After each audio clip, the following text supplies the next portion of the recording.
Ce documentaire est déconseillé aux moins de 16 ans. Certaines images peuvent heurter la sensibilité des plus jeunes ainsi que des personnes non averties. Il est composé de plusieurs parties et interventions.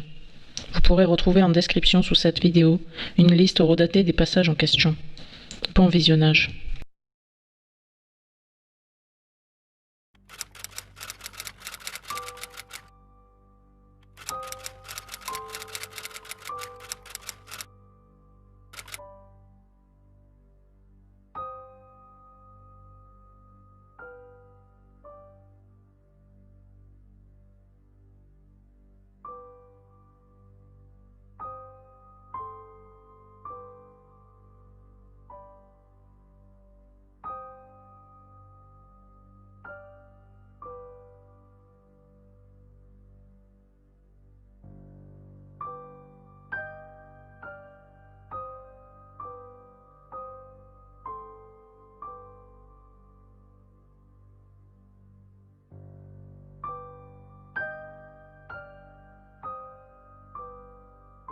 Depuis maintenant très longtemps, la France, comme d'autres pays, est le théâtre vivant d'histoires épouvantables, tellement sordides que la plus grande majorité du peuple n'ose s'y intéresser. L'individualisme, sournoisement installé depuis plusieurs décennies par une élite invisible, rendant la plupart des citoyens totalement indifférents aux drames qui s'opèrent en silence. Une indifférence assourdissante permettant l'accumulation de toujours plus de victimes. Il s'agit des viols d'enfants.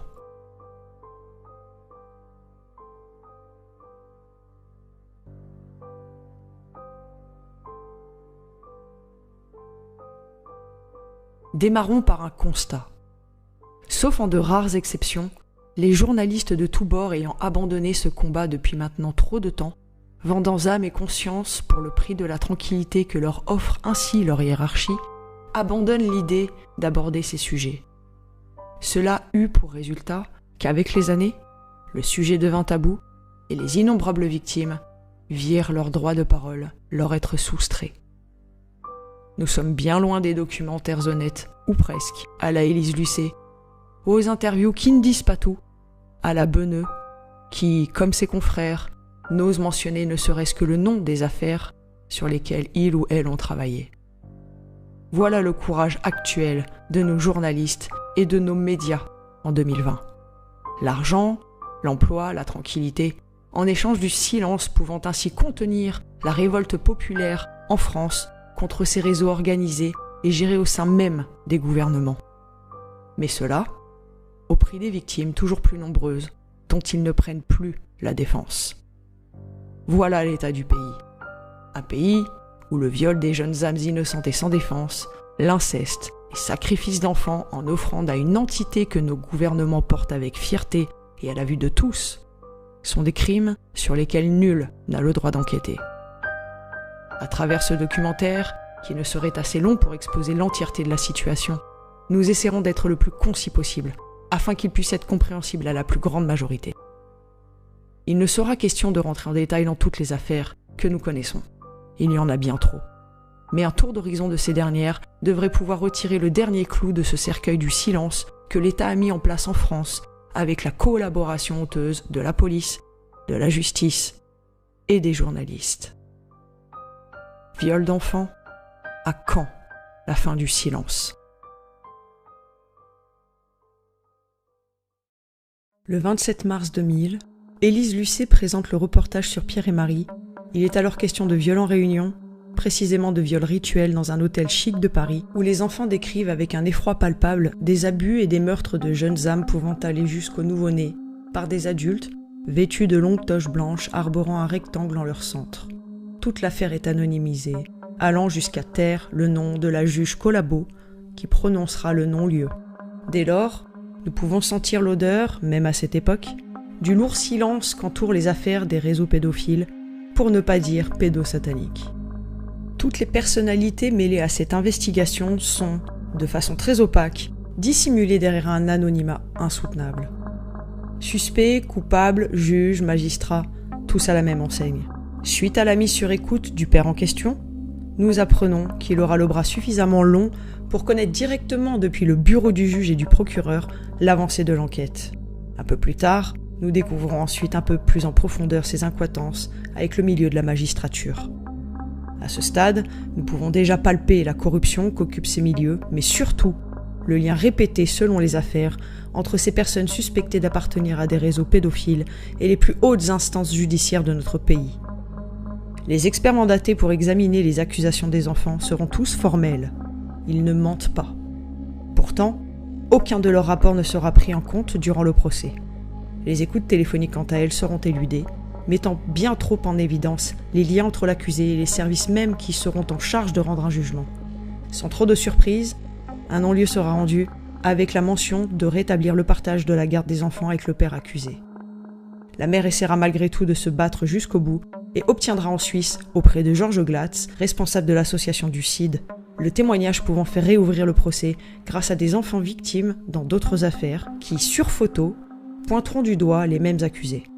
Mais même munie de ces nouvelles preuves accablantes, l'appel en France ne passera pas. La mère, devant alors partager à nouveau la garde des petits, n'aura d'autre option que la fuite du pays pour les mettre à l'abri. En fin d'émission, un débat eut lieu sur le plateau de France 3. Complaisance avec la direction de la police et la manière dont fut traitée l'investigation, soutien d'effectifs des juges et magistrats qui rendirent le verdict de non-lieu, rapport psychologique soutenant que les enfants ne mentent pas, éludés dans leur intégralité, corruption évidente de la magistrature passée sous silence. Mais le couperet tombera malgré tout. Martine Bouillon, substitut du procureur au tribunal de Bobigny, balancera au milieu d'un plateau honteux et mal à l'aise qu'elle a connaissance de charniers d'enfants en région parisienne. Cette confidence lui coûtera sa carrière. Dès le lendemain matin, dans l'urgence et l'angoisse, toutes les autorités en place démentiront. Mais le Conseil supérieur de la magistrature, dans lequel siège le président de la République de l'époque Jacques Chirac, n'en restera pas là. Ils ne laisseront pas impunis ce qui pourrait les faire tomber, tous, et ainsi, la sanction tombera le même jour, moins de 24 heures après la projection du reportage. Martine Bouillon sera d'abord mutée de la région parisienne. À présent bâillonnée, elle ne s'exprimera plus sur les tenants et aboutissants de ce qu'elle eut le courage de dire sur le plateau. Une proche de Pierre Mazet, l'homme qui eut la grande présence d'esprit de numériser le documentaire avant qu'il ne soit complètement enterré, aura un contact avec une personne ayant réussi à approcher Martine Bouillon pour obtenir plus d'informations sur l'après de ses déclarations. Elle lui confiera les mots suivants.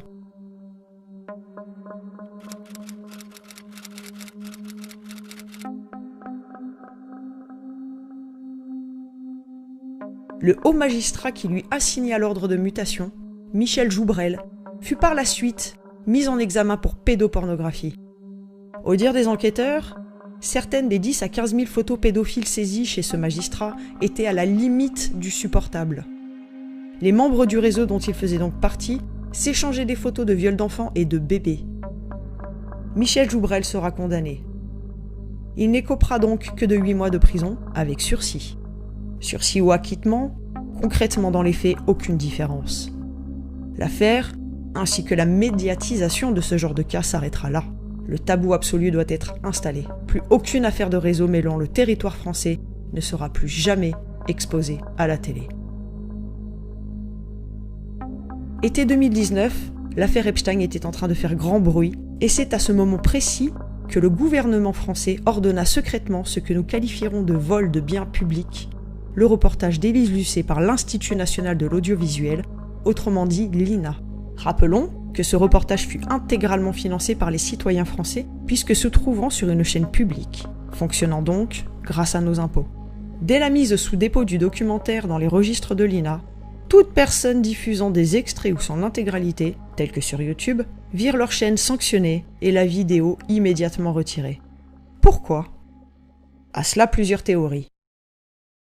L'affaire Epstein allait enfin être révélée. L'existence formelle et indiscutable des réseaux pédophiles à l'international, composés principalement, voire uniquement, d'officiels du gouvernement, d'acteurs, de chanteurs, de journalistes, de dirigeants de multinationales, et toute une brochette de hauts profils mondiaux appartenant à cette vaste caste des ultra-riches.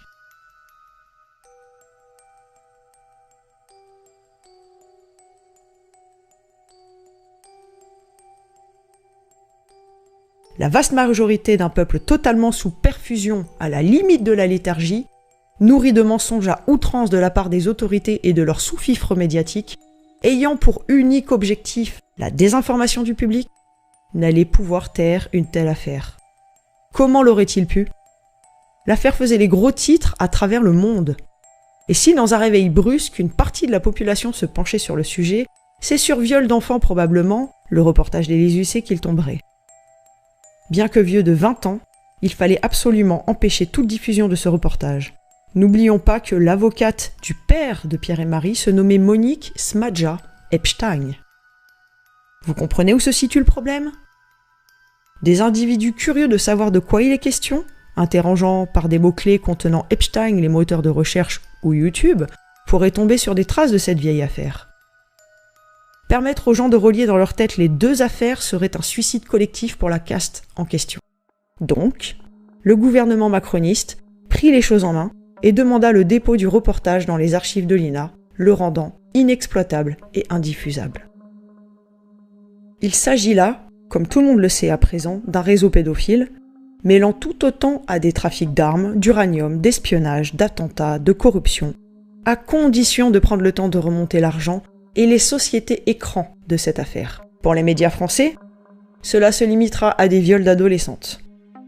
Nous tenons à rectifier immédiatement ce mensonge ordonné directement depuis les plus hautes instances du pays, même si tous les médias souhaitent vous persuader de cette supercherie. Il était question d'adolescentes, certes, mais ces dernières, anciennes grooming girls, chargées de recruter à leur tour des enfants, serviront d'écran au scandale puisque derrière, si vous cherchez bien, vous comprendrez qu'il est aussi question d'enfants bien plus jeunes, filles comme garçons. Mais regardez attentivement le timeline de ce qu'il s'est passé avec l'affaire Epstein. Il est arrêté en descendant d'avion de son retour de France. Telle une traînée de poudre, les médias de d'autres pays prennent à leur tour le relais. En France, pas un mot. Il faudra attendre septembre 2019. Là, Marlène Schiappa, auteure de livres porno et ministre de l'égalité homme-femme, réclamera une enquête. Une question légitime, de qui se fout-on ? Telle une pièce de théâtre, ils nous joueront du haut de l'Élysée une scène stupide et grotesque de désaccord entre ceux qui réclament une enquête et ceux qui ne le désirent pas. Si vous avez cru à cela, je vous arrête immédiatement. Il n'y a aucun politique français qui désirait que l'on s'attarde sur cette affaire et encore moins d'ouvrir une enquête. Mais il fallait une protestation fictive et Marlène Schiappa prit le rôle de la grande justicière. Amusant, pour ne pas dire pire. Celle qui prône l'éducation sexuelle des enfants en bas âge, franc-maçonne à la grande loge féminine parisienne, qui est assez naïf pour le croire. Alors penchons-nous sur l'enquête en France. Le tour est rapidement fait. Seuls les Français mentionnés dans les journaux internationaux les plus connus seront cités dans les médias collaborateurs français. Il s'agira donc du prince pédophile Andrew, Jean-Luc Brunel, Jean-Yves Le Fur sera à peine murmuré, et pour finir, Ghislaine Maxwell. C'est ici que vous pouvez palper sans embâche le scandale et la supercherie. En effet, il y a beaucoup plus de noms très importants que les Français auraient dû entendre et lire sur les grandes pages des médias.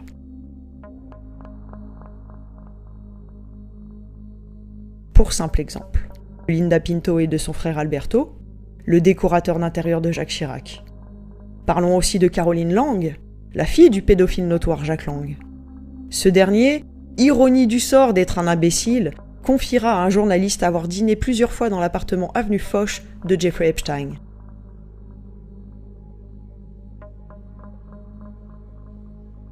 Détail important à prendre en compte, Ghislaine Maxwell ramènera pour son anniversaire dans les années 2000 3 petites de 12 ou 13 ans à Epstein depuis la France jusqu'aux États-Unis. Là encore, pas un mot, rien, silence absolu. Nous sommes en été 2020, un an s'est écoulé, il n'y a toujours pas la moindre enquête, pas la moindre interpellation, pas le moindre dossier ouvert, et fait absolument scandaleux, toujours pas de juge de nommé, permettant ainsi de ne jamais ouvrir de procès.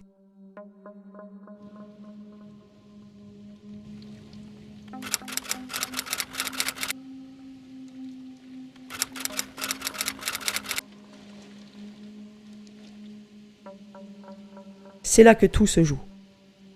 En ne nommant pas de procureur depuis plus d'1 an, ils ont ainsi largement le temps pour régler ce qui doit l'être, faire disparaître des preuves potentielles, faire fuir les coupables à l'autre bout du monde et ce, toujours dans l'indifférence générale. Mais revenons un instant à ces hautes instances qui prononcent des non-lieux dans des affaires aussi graves, malgré l'accumulation flagrante de preuves. En ordonnant en parallèle la mise en arrêt de simples voleurs de sandwich qui, eux, ne prennent pas de sursis mais bien de la prison ferme. Car des hauts responsables de la magistrature ou non continuent, eux, bel et bien, de tomber dans des affaires similaires, mettant en avant encore et toujours l'existence au sein même de nos institutions de réseaux pédophiles vastes et étendus et si grandement protégés par ces derniers et par le gouvernement lui-même.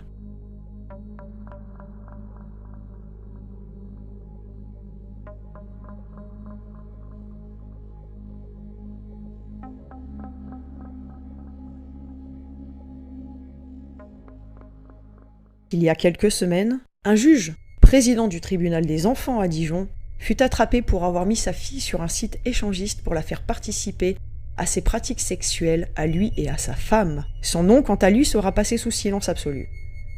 Le juge, devant s'occuper du dossier, se montrera très complaisant envers son confrère, prétextant qu'il est rempli de remords, qu'ils ont les preuves qu'il n'est jamais passé à l'acte, que tout ceci faisait partie d'une sphère imaginaire et de fantasmes, que sa femme n'était pas du tout au courant, bien que partageant le compte en question. Elle sera d'ailleurs blanchie avant le moindre début d'enquête.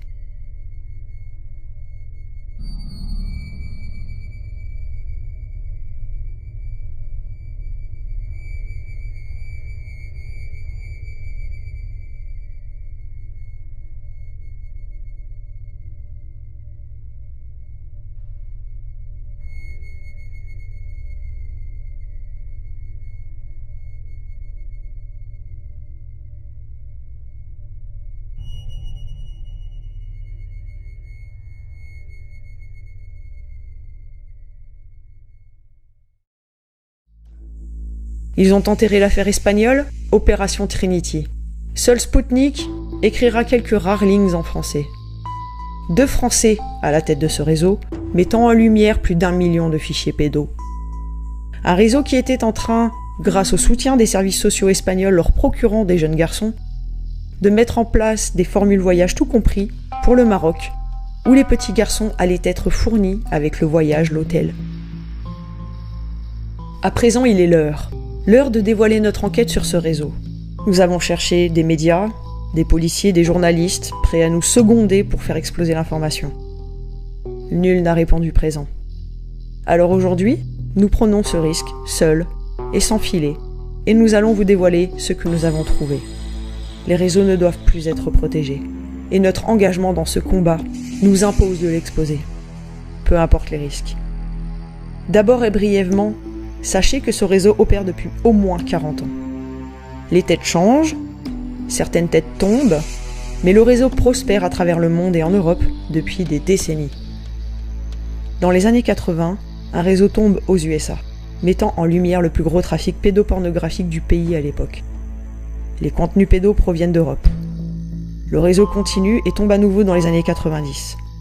Le réseau de Valence. Les têtes changent et le réseau perdure. Pour retomber une énième fois en 2016. Là, nous retrouvons plusieurs responsables.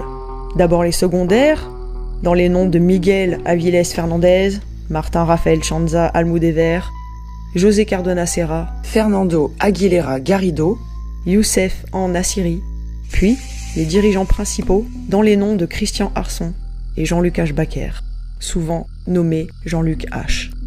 Mis en prison à titre préventif en 2016, Christian Arson et Jean-Luc H. Baker seront libérés sans la moindre raison, et après 3 ans de préventive en attendant leur procès, quelques jours seulement avant de passer au tribunal. Corruption évidente et effrayante de la pédojustice espagnole. Les hommes disparaîtront dans la nature, bien évidemment. La France n'extradant pas, il y a de fortes probabilités qu'ils soient cachés parmi nous, sur le sol français. Il sera dit que Interpol les recherche, mais mensonge habituel, aucun d'eux ne figure sur la liste Interpol des gens recherchés. Les infos dans les médias sont erronées, mais nous parviendrons à remonter une info capitale. Nous sommes retournés sur le passé de Jean-Luc H. Baker. Avant d'arriver en Espagne, il produisait des films porno en France.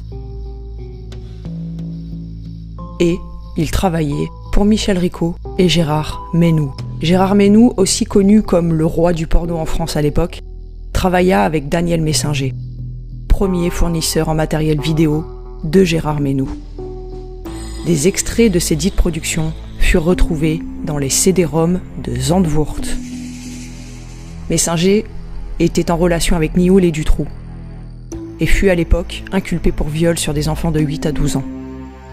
Gérard Menou, lui, était aussi en relation avec Dutroux, confession de sa propre voix. Nous avons donc Jean-Luc Aschbacher à la tête d'un trafic de petits garçons pour du contenu pédopornographique en Espagne, qui travaillait avec un homme connecté directement au réseau Zandvoort et Dutroux. Ces deux réseaux, il est important de le mentionner, ne sont en fait qu'une seule et même affaire. Dutroux ou Zandvoort, c'est la même histoire, les mêmes personnes impliquées, et là, nous avons sous la main un homme qui travaille au tournage de films porno, révélés à l'époque comme dissimulant de la pédopornographie. Vous faites le lien ? On pourrait croire que déjà tout ceci est énorme. Pourtant, ce n'est pas tout. Loin de là. Est-il nécessaire de mentionner qu'en plus de tout cela, après plusieurs années de préventive, ils furent libérés juste avant le procès afin de pouvoir s'échapper ? De quoi avait-il peur ? Quel nom aurait-il pu donner ? Quel réseau cachait-il ? Les connexions sont rapides. Dutroux, Zandvoort, Trinity, encore une fois, le même réseau. Nous venons de tomber sur une affaire qui n'est autre que la descendance même de Zandvoort et Dutroux réunis. Le réseau opérait caché derrière une société que les journalistes nommeront HOM. La société n'existait pas. Alors, jouant avec l'algorithme de Google, en modifiant le nom, en retirant, en ajoutant des lettres, nous trouverons le Saint Graal. La société porte en réalité le nom de HCOM Production SL. Elle est domiciliée au 46 rue Tapioles à Barcelone.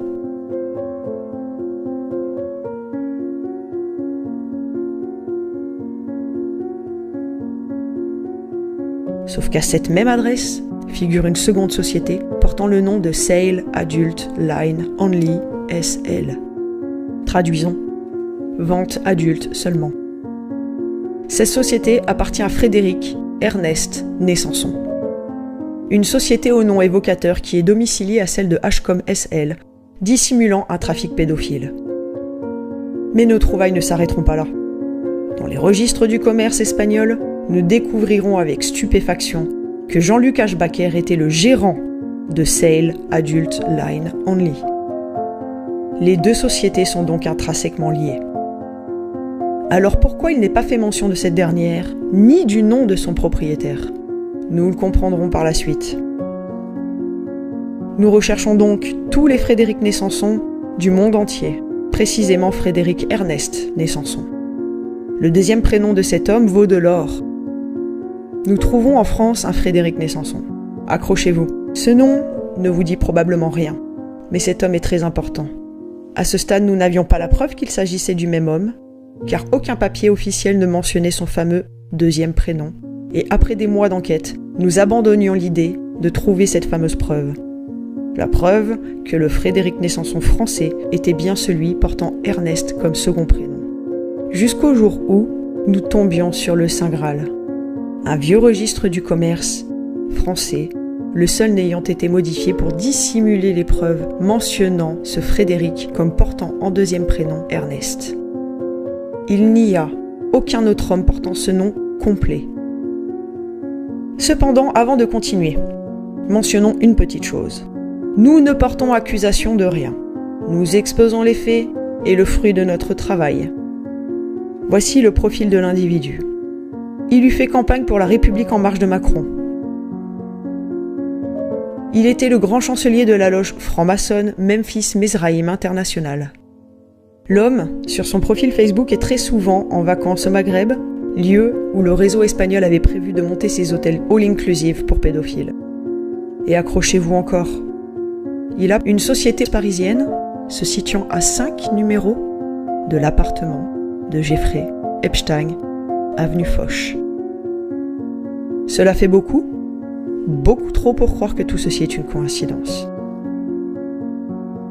Qui était à la tête de ce réseau ? Qui était le patron de Jean-Luc Aschbacher et Christophe Arson ? Pourquoi la société de Frédéric Ernest né Sanson est domiciliée à la même adresse, et employé dans le passé en tant que gérant, Jean-Luc Ashbaker. Nos conclusions, au-dessus de Jean-Luc Ashbaker, se trouvait Frédéric Nessanson.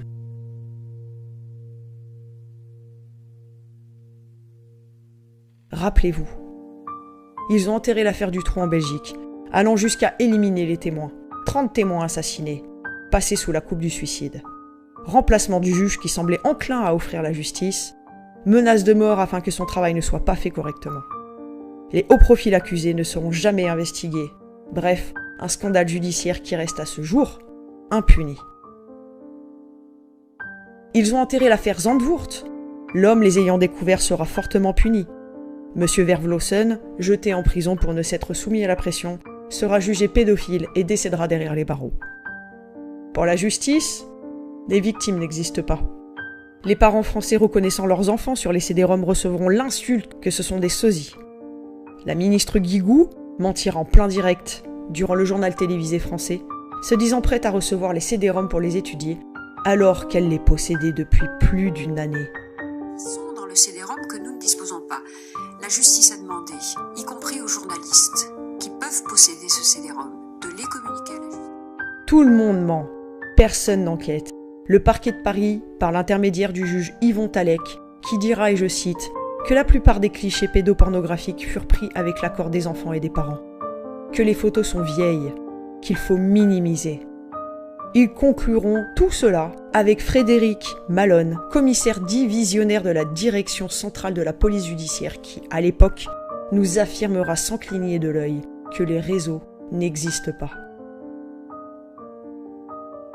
Ils ont enterré l'affaire Ami de Lisa, usant d'un stratagème bien trop connu et si répétitif de l'incrimination des dénonciateurs. Ce n'est plus les réseaux qui tombent et les pédophiles qui sont jugés. Non, en France, ce sont les dénonciateurs et lanceurs d'alerte qui sont emprisonnés. Ils ont enterré l'affaire du Choral, où il est possible de retrouver toute la petite brochette pédophile de l'Élysée, Jacques Lang y compris. Monsieur Olindre, à l'époque, dénonçant que ce dernier eût sodomisé un jeune garçon handicapé, la tête dans un seau de merde, jusqu'à ce que mort s'ensuive. Ils ont enterré l'affaire Doutreau, blanchissant tous les accusés, omettant de parler du réseau similaire qui s'opérait à 2 immeubles de là, et ne préciseront jamais que certains sont retombés pour des faits similaires. Étrange pour de soi-disant innocents.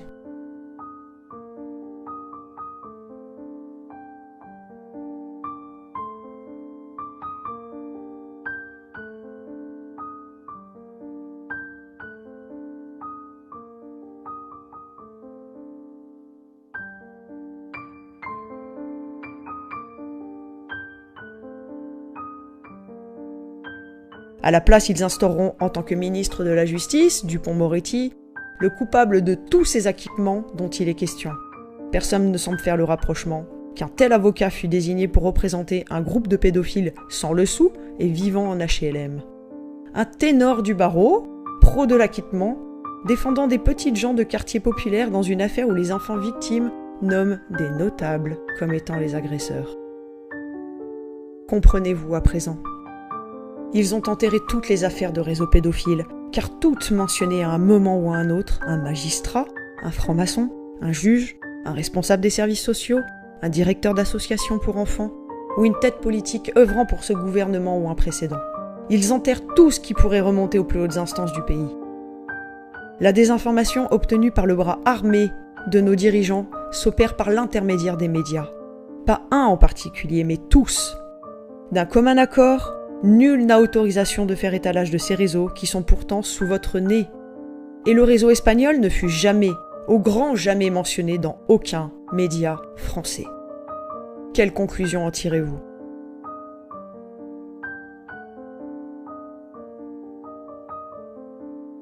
Nous sommes allés à la rencontre de ceux qui, sur différents plans, à leur manière, tentent de lutter contre toute cette gangrène mise en place depuis des décennies, avec le consentement ou la passivité de la population. Ils sont activistes, youtubeurs, lanceurs d'alerte, rappeurs, psychologues, écrivains, et tous ont un point commun, l'envie de lutter contre ces réseaux pédophiles.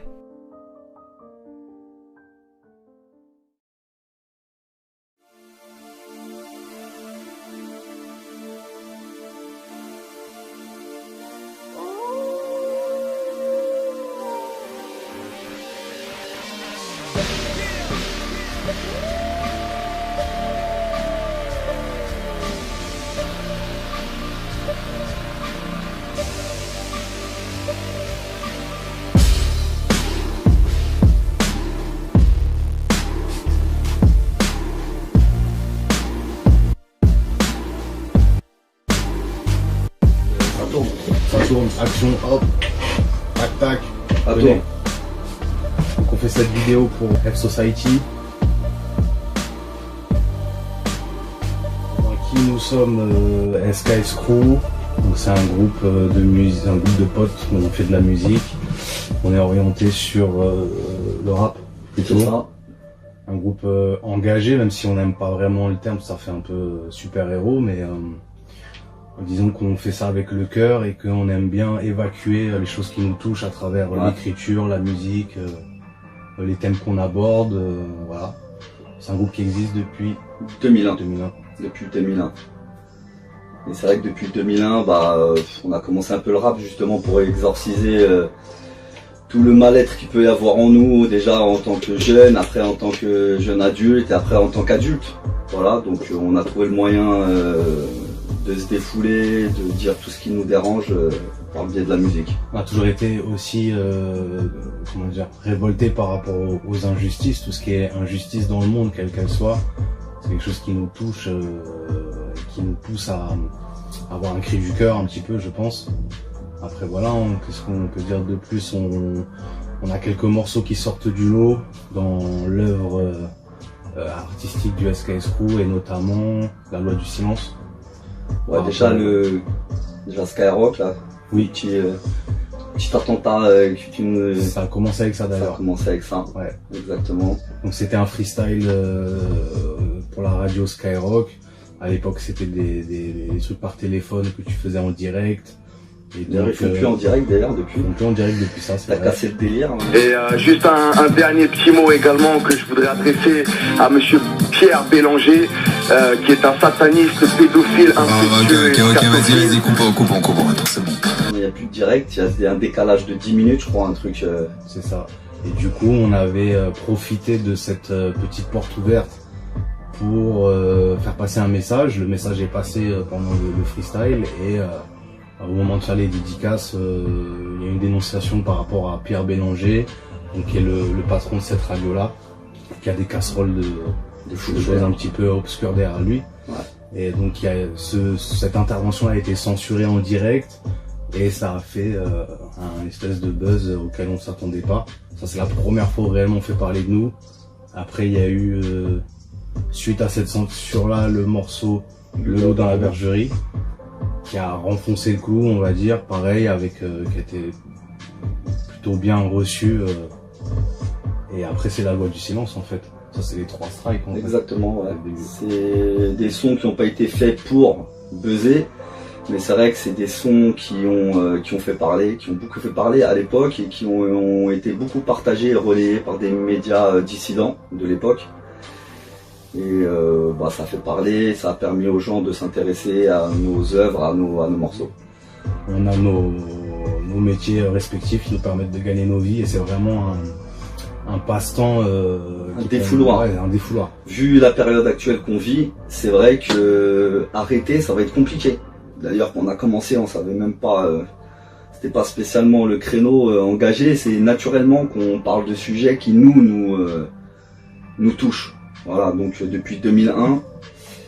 Et après par rapport au réseau pédophile et tout, ça c'est plus quand vous avez décidé de bosser sur le morceau La Loi du Silence, où il y a eu un travail de recherche qui a été fait. Ah, si on reste sur le créneau, si on vient sur le créneau de la pédocriminalité, c'est vrai qu'on voulait faire un morceau sur les pédophiles, mais pas sur les pédophiles, les psychopathes qui ont un grain dans la tête. Enfin, tu me diras, tout pédophile a un grain dans la tête. Mais on voulait vraiment aborder le thème des réseaux pédosatanistes, des élites du pays et du monde d'ailleurs.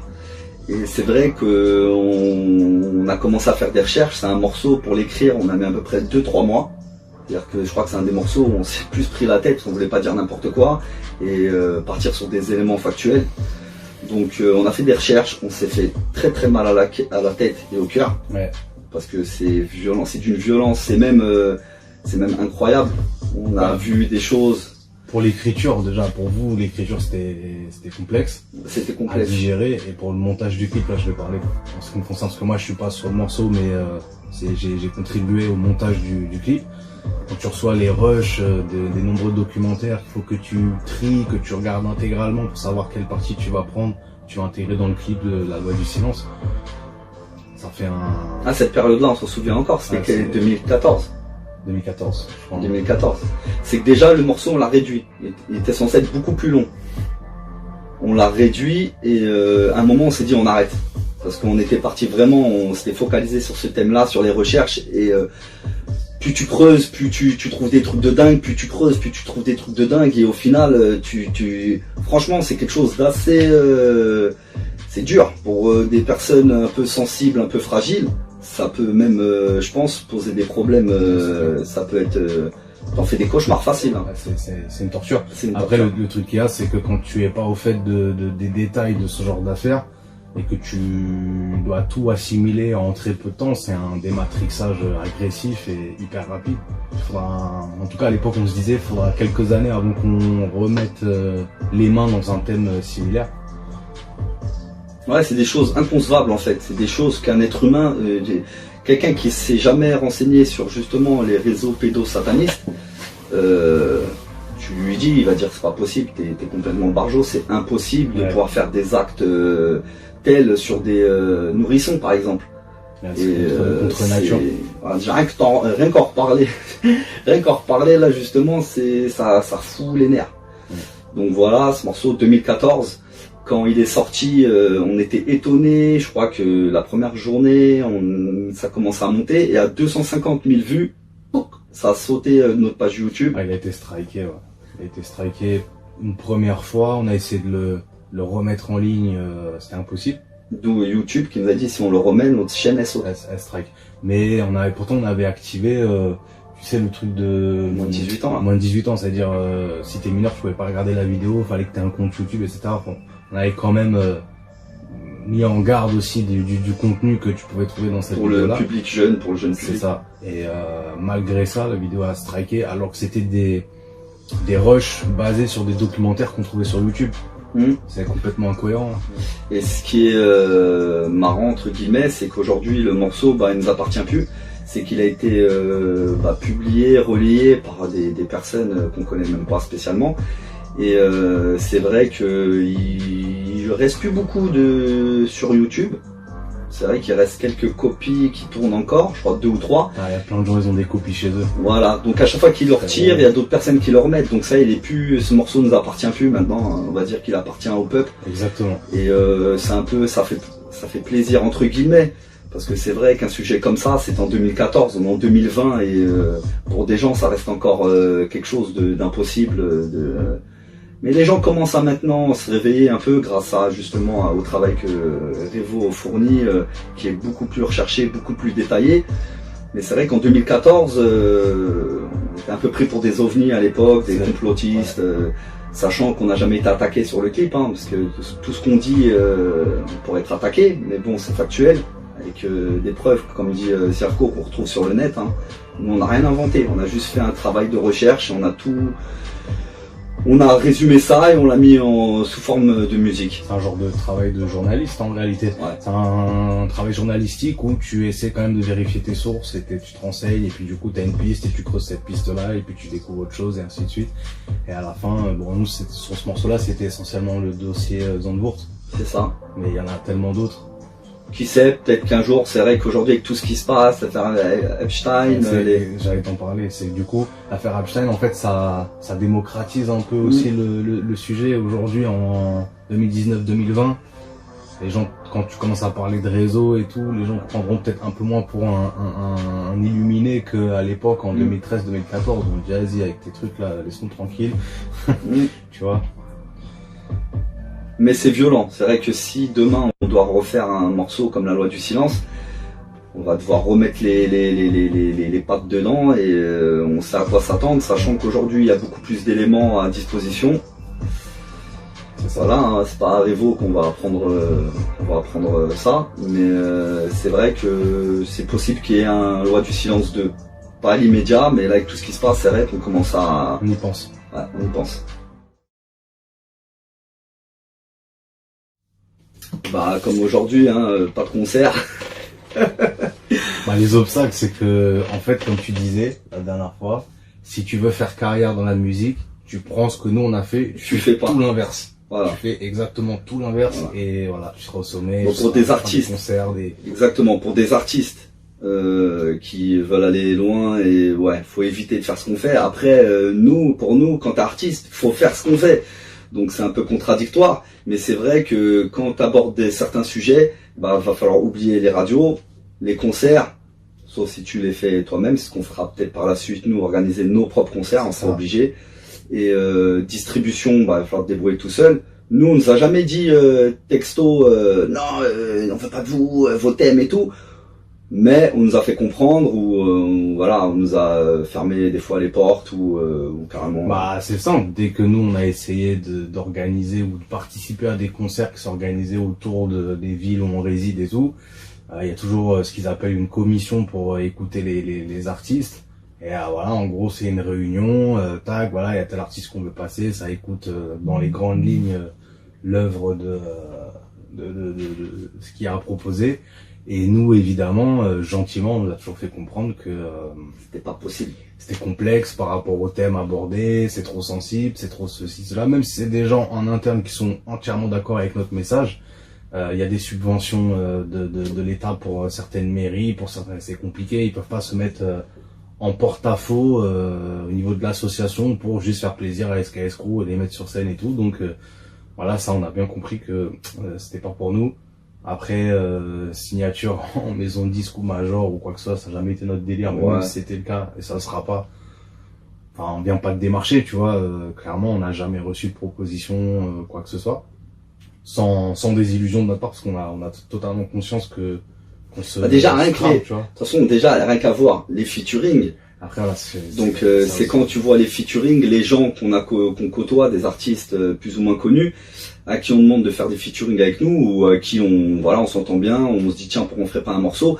C'est vrai qu'il y en a certains, ils nous disent SKS Crew, c'est pas bon pour ma carrière, quoi. Voilà, le dernier album qu'on a fait, l'album de Zirko, le Silence des agneaux, voilà, déjà rien que dans le titre, voilà, ça a été vendu plus ou moins bien à notre échelle à nous. On n'est pas dans une démarche de merchandising ou tu vois, de vente. On rentre pas dans un schéma classique d'artistes classiques de la musique où voilà, tu vas réfléchir à une stratégie commerciale, à une approche, pour faire tant de clips, pour promotionner de telle manière, tu sors tel morceau en premier. Nous, franchement, c'est freestyle. En vrai, on calcule pas tout ça. On est juste. On a nos syndicats soldats, hein, ceux qui nous suivent depuis pas mal d'années, qui continuent à nous suivre, qui dès qu'on a un projet, ils sont là. Voilà, et nous maintenant, on s'adresse à eux. Donc maintenant qu'on fait nos morceaux, c'est vrai qu'avec le temps, maintenant, voilà, le plafond de verre, ça y est, on y est nous au plafond de verre. Hein.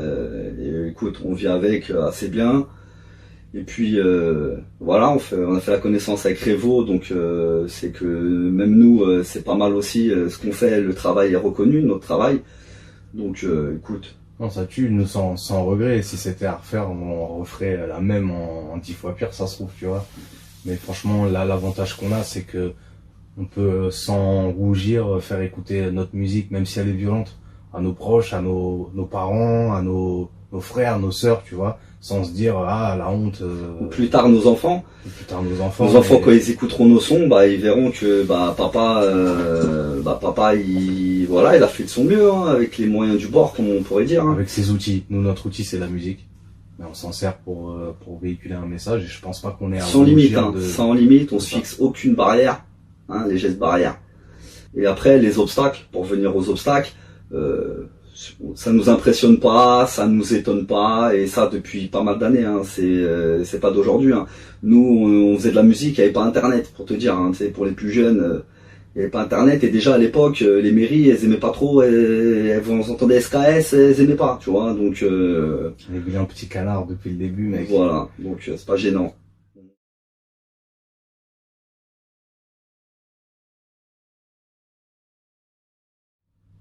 Quand on voit que certaines personnes sont protégées alors qu'ils font des actes inhumains. Ça a toujours été un vrai truc de dire, en tout cas, en banlieue, ça se dit beaucoup, c'est que, tu vois, les braqueurs, les dealers, ils prennent des années de prison ferme, et que les pédophiles, soit ils sont relaxés rapidement, soit du sursis. Ils courent toujours, ça on l'a toujours dit. Et ça continue aujourd'hui. Hein. Et c'est encore plus d'actualité aujourd'hui, t'as envie de dire, c'est un truc de fou, ça se dit déjà il y a des années, tu vois. Et quand tu vois la loi du consentement, tu vois là Amazon, ces discounts qui vendent des poupées d'enfants pour du sexe. C'est pas fait pour des gamines qui vont prendre une poupée, non, c'est des poupées d'enfants, de nourrissons aussi. C'est incroyable. On est en 2020. Aujourd'hui, on dirait que ça va se démocratiser, ça va devenir banal, ça va devenir normal. Plus, parce que nous à l'époque, on pensait qu'à un moment ou à un autre, les pédophiles, ils vont prendre cher. Et non, on dirait que maintenant, la légalisation, on est plus proche de la légalisation que de la.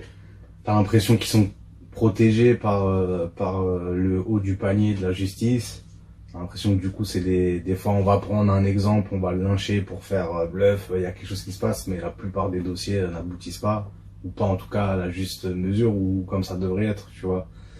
Et c'est juste affligeant. C'est juste affligeant. Après voilà, quand tu commences à creuser là-dedans, tu te rends compte de trucs, on parle même pas de Darknet et de Snuff Movie et ce genre de bail de fou, mais c'est ça en fait, quand tu te dématrixes et que tu creuses dans ce monde-là, tu découvres que la nature humaine elle est à vomir, pour certaines personnes en tout cas, tu vois.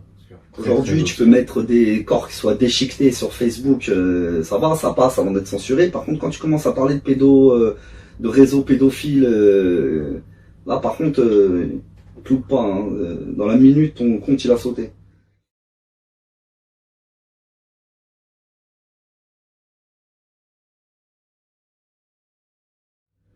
Ah, très bonne question. On se la pose nous-mêmes. Hein. On n'est pas d'accord, nous. Ah, ouais. Moi, vas-y, je te laisse là. Non, vas-y, commence. On est aux anciens. Ok.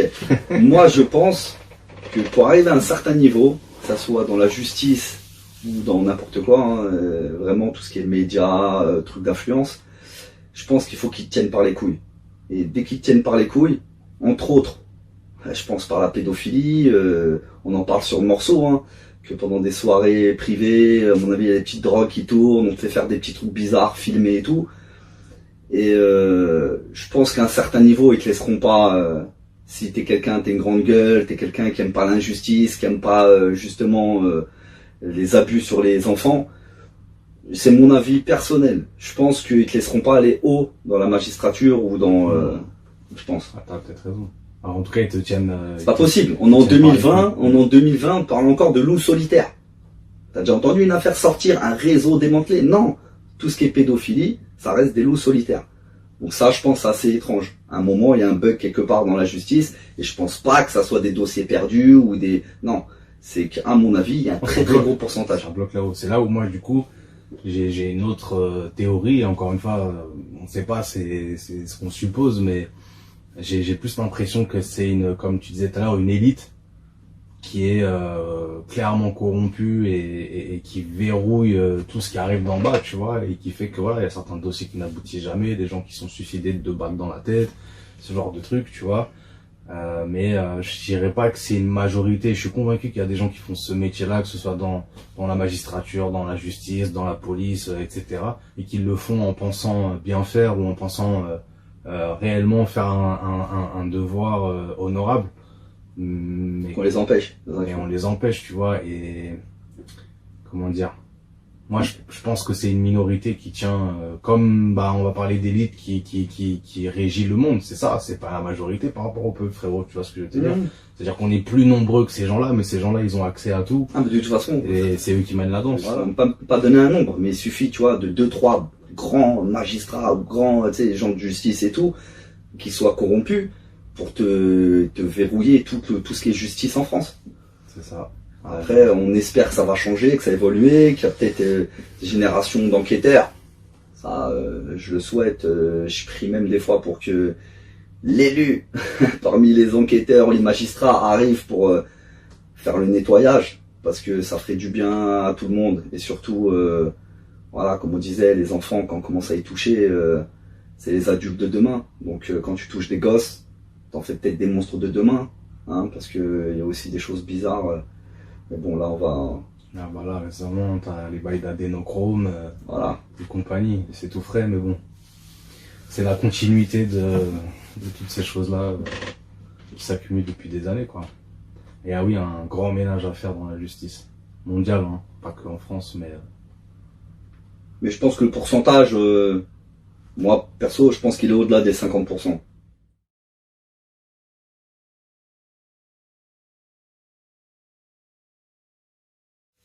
Bah, les gens qui n'ont pas conscience de tout ça, bah, qu'ils éteignent touche pas mon poste et compagnie, qui se renseignent, à l'affaire Epstein, il y a des choses maintenant qui commencent à être médiatisées même par les médias mainstream. Faut après, comme le fil là, de la pelote, là, tu tires. Parce que c'est pareil, s'ils en parlent, c'est qu'ils peuvent plus le cacher. Aujourd'hui, Internet, c'est devenu une source d'information. Il y a beaucoup de conneries, mais il y a beaucoup de vrai aussi. Donc ils disent un peu des choses qu'ils sont un peu obligés de dire parce qu'ils peuvent plus le camoufler. Ils noient le poisson aussi, ça c'est la grande tendance, c'est-à-dire qu'on va te donner une petite information qui est vraie, noyée dans un tas d'intox et de fausses informations, et du coup tu penses que c'est une énième douille, et du coup tu ne sais plus qui croire, qu'est-ce qui est vrai, qu'est-ce qui est faux, qu'est-ce qui est illuminé, qui est terre à terre. Ils ont réussi, ils sont trop forts. Exactement. Après, regarde, tu vois, j'ai la lampe elle s'est allumée là. Après, pour quelqu'un qui n'a pas conscience de ça, alors je vais lui demander de se poser une question. Le nombre de disparus qu'il y a en France par jour. Je suis d'accord, hein, il y a des fugues, les jeunes qu'on retrouve, mais renseignez-vous. De toute façon, c'est pas des choses qui sont cachées, hein. Tu peux retrouver un nombre d'enfants disparus par jour qu'on ne retrouve pas.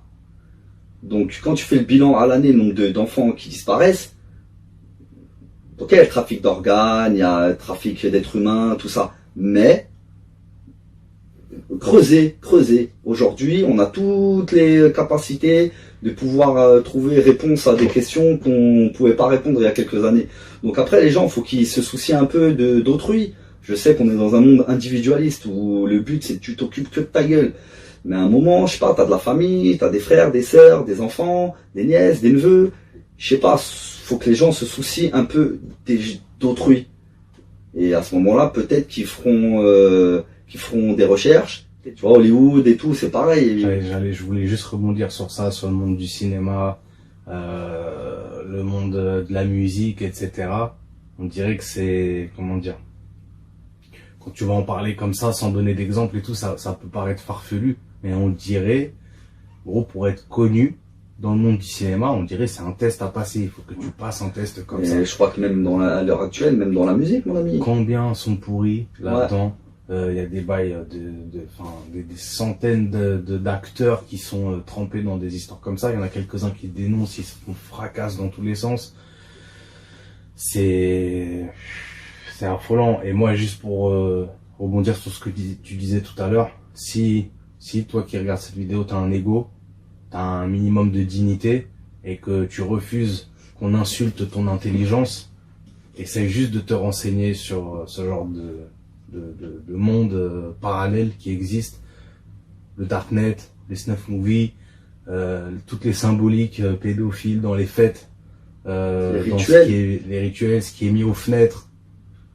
Il y en a qui comprennent très bien à quoi Le 21 juin, fête de la musique. Nous, étant jeunes, on était contents de participer au 21 juin. Mais après, quand on a fait nos recherches, on s'est rendu compte que le 21 juin, c'est une date bien précise pour certaines personnes. Ça fait froid dans le dos. Quand tu vois que c'est Jack Lang qui a créé cette fête. Tu mets Jack Lang Maroc, tu cherches un peu. Voilà, je pense qu'après, à un moment ou un autre, faut arrêter d'être individualiste. C'est ce qui nous bute aujourd'hui. C'est ce qui fait qu'aujourd'hui, ils font ce qu'ils veulent.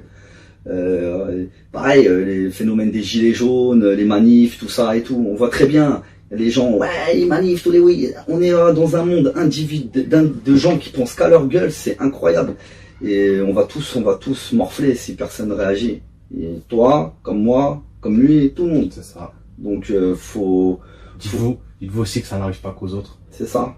Et on vous le souhaite pas. Hein. On vous le souhaite pas, c'est arrivé près de chez toi, presque sous ton nez, comme dirait l'autre. Et ça peut vous arriver à vous, à vos propres familles. Et si vous vous retrouvez dans des situations à devoir gérer ce genre de problème-là, vous allez très vite vous rendre compte que le système français n'est pas du tout adapté Et tu vois, on en parlait il y a pas longtemps. Quand tu veux signaler des soupçons de foyers avec des problèmes de pédophilie, etc., tu te retrouves embourbé dans des, comment dire, des démarches administratives. Tu vas appeler un numéro d'urgence, on te dit, ouais, le numéro, il est saturé, il y a trop d'appels, il faut passer par un tel et un tel et un tel, et tu t'abandonnes, tu laisses tomber, c'est trop complexe. T'appelles la gendarmerie ou la police, c'est pareil, eux ne peuvent pas intervenir s'il n'y a pas ceci ou cela ou cela, donc c'est nickel, si t'es dans l'urgence, hein, je parle. Et la seule solution sur du, comment dire, si tu lâches pas l'affaire, ça serait du placement. Mais le placement, bah, on en discutait, tu vois. Est-ce que réellement on peut faire confiance ou est-ce que c'est... tu vois, hein, c'est pas nous qui l'inventons, hein. Il y a qu'à se renseigner qu'aujourd'hui, bah, ils font le bilan des placements des enfants d'il y a 10-20 ans. Ils voient, tout le monde voit aujourd'hui que ça a été plus néfaste qu'autre chose. Donc, comme je vous dis, les gens, faut être solidaire avec votre voisin, avec vos potos, vos amis. Faut rester, pas dire en communauté, mais faut éviter de suivre le move du système qui voudrait qu'on soit tous chacun individualiste, parce que ça arrange même au niveau des réseaux pédophiles, ça les arrange. Donc grosse force à vous, grosse force à Revo. Society. Voilà. Merci beaucoup pour votre invitation. Merci pour votre invitation. Merci pour ce que vous faites pour nous, hein, parce qu'on a vu que vous avez mis notre page sur votre site. Pour nous, SKS c'est pour nous, je dirais même citoyen, parce que humain, ce que tu veux. Voilà. Un taf de ouf et il en faut des gens comme vous qui sont déterminés beaucoup plus que nous, parce que nous c'est passager, c'est quelque chose qui nous touche, mais c'est passager. Nous en fait on est surtout, la pédophilie, c'est un thème parmi tant d'autres. Exactement. Malheureusement, il y a plein de soucis, il y a les problèmes, vous avez bien vu, pour boucler les fins de mois, on travaille tous, hein, mais on gagne pas des milliers et des cents. Hein. On est des, pour certains, électriciens, cuisiniers, voilà, on n'est pas trader ou donc la vie de tous les jours, les factures, la hausse on connaît. Donc nous on est sur tous ces sujets-là. Et c'est vrai que le sujet de la pédophilie, c'est un sujet qui nous touche assez et qui toucherait de toute façon n'importe qui, je l'espère. Qui a un cœur normalement construit. Voilà. C'est normalement construit. L'enfant, c'est l'innocence. C'est l'innocence, tu vois. C'est la vie, c'est quelque chose de pur. Donc tu peux. C'est les enfants, c'est les adultes de demain. Hein. Donc de toute manière, ce qui touche aux enfants, les lois qu'on voit même à l'école, tous les trucs des lobbies qui commencent à s'infiltrer dans les écoles, à venir faire la promotion de la théorie du genre et compagnie, là, hein, on est là et on se dit, il y a des gens qui bougent. Revo, c'est un autre créneau, voilà, ça commence à bouger. Vous êtes énervé, hein. Society, vous êtes énervé. Mais c'est bien, c'est une approche encore différente et plus virulente. Et malheureusement, c'est ça. Il en faut. Ouais, il en faut. En espérant que tout ça aboutisse à des choses positives. Donc c'est vrai que Zirko, lui, il a été quand même approché par des labels. Il y a un moment où il y a des labels quand même qui sont venus chercher et tout. On est resté en famille. Dans la vraie vie, on fait notre maximum avec la musique. Et depuis de longues années, hein, c'est du travail, c'est du temps. C'est de l'argent. Voilà. Nos propres thunes à nous, on les a mis dans la musique. Personne ne nous a jamais financé de quoi que ce soit. Au sacrifice de voyage de vacances, au sacrifice de restaurant. Du temps avec madame, que tu peux pas passer avec madame, t'en parler dans un morceau aussi. Exactement. Voilà, c'est des sacrifices, mais on les fait, on les assume, justement pour le bien commun, pour tout le monde. Voilà, notre morceau, notre musique, ça on a un but bien précis. C'est d'informer les gens à notre humble niveau. Et voilà, on est content de pouvoir participer à cette vidéo à notre humble niveau pour donner une petite force. Voilà. Force à vous. Force à vous et bonne continuation et à une très prochaine.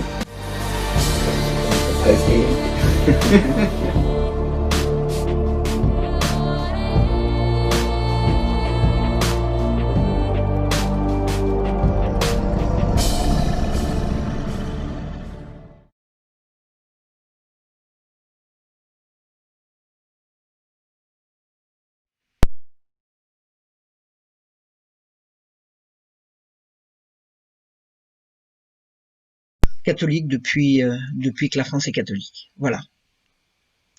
Comment je suis venue à rejoindre ce combat? Eh bien, c'est une histoire, c'est mon histoire. J'ai toujours recherché la vérité, j'ai eu quelques difficultés à la faire connaître. Je me suis intéressée pendant longtemps à la situation entre Israéliens et Palestiniens. C'est un sujet qui fâche, qui m'a valu beaucoup d'ennemis et qui m'a vraiment largement bloqué dans ma carrière professionnelle. J'ai voulu devenir journaliste, je n'ai jamais pu passer journaliste. Je pense que, alors ça a été un des drames de ma jeunesse, de voir qu'il y avait autant d'obstacles. Et aujourd'hui, c'est ma légion d'honneur. C'est-à-dire que le système n'est pas voulu de moi. Maintenant, c'est vraiment à mon honneur parce que ce qui est devenu le métier de journaliste, c'est vraiment pas ça, c'est vraiment pas comme ça que je voulais le pratiquer. Comme j'ai pas pu être journaliste, je suis devenu écrivain et j'ai déjà écrit quantité de livres. J'en ai publié déjà 18. J'ai eu 18 de mes livres qui ont trouvé éditeur. Voilà. Le problème quand on écrit des livres, c'est de trouver les lecteurs. Et pour trouver les lecteurs, il suffit pas d'avoir un éditeur, il faut la presse. Et moi, j'ai toujours eu la presse contre moi. Toujours. J'ai réalisé en 1991, j'avais 41 ans, le rêve de ma vie, parce que les circonstances l'ont permis, qui a été de venir m'installer à la campagne. J'ai caressé ce rêve depuis ma plus tendre enfance et je l'ai réalisé à ce moment-là. Et j'ai vraiment cru que j'allais trouver à la campagne le bonheur et l'apaisement et la sérénité. Alors le bonheur, oui, je l'ai trouvé. La sérénité, pas du tout. À peine arrivé, un concours de circonstances m'a fait tomber sur une réalité absolument terrifiante, que je n'avais jamais soupçonnée avant. Et il fallait vraiment que j'arrive à la campagne, et dans cette campagne-là probablement, pour tomber sur la réalité de ce qu'on appelle la pédophilie, et la pédophilie de réseau. Je ne m'y attendais pas du tout, je n'avais jamais entendu le mot pédophile. C'est une dame un jour qui m'a dit Madame, vous n'imaginez pas la puissance de ces gens-là, la puissance des pédophiles. Donc j'ai commencé à comprendre de quoi il s'agissait. Et je suis entrée d'un seul coup dans un monde absolument horrible, un monde d'horreur. J'ai découvert une réalité tellement épouvantable, tellement terrifiante que j'en ai perdu le sommeil pendant un temps. J'ai fini par le retrouver, mais j'ai eu à un moment donné, j'ai vacillé. Je me suis dit, pourquoi est-ce que cette réalité-là tombe sur moi? Personne n'en parlait autour de moi. Le mot n'était prononcé nulle part. Pourquoi est-ce que ça tombe sur moi? Pourquoi est-ce que je tombe sur cette réalité-là? Qu'est-ce que je vais en faire? Alors j'ai eu un bref instant la tentation de refermer le couvercle, de faire comme si j'avais pas entendu, mais ça c'est pas possible. D'abord c'est pas moi, et en plus de ça, je pense que c'est complètement anti-naturel, c'est pas possible. Quand on tombe sur une réalité comme ça, eh bien il faut en faire quelque chose. Moi j'ai décidé que puisque j'étais tombée dedans, même si je l'avais pas voulu, j'ai pleuré, j'ai enragé, j'ai levé le poing au ciel en disant pourquoi moi? Et puis j'ai décidé de prendre le taureau par les cornes et d'enquêter et de chercher la vérité à ce propos, de chercher la vérité, de la faire connaître autant qu'il était possible. Ma vie a changé d'un seul coup. Il y a un avant et un après la découverte de choses comme ça. Donc, en fait, le choix qu'on fait quand on découvre ça, c'est le choix de la tranquillité ou du combat, mais la tranquillité, elle est perdue de toute façon.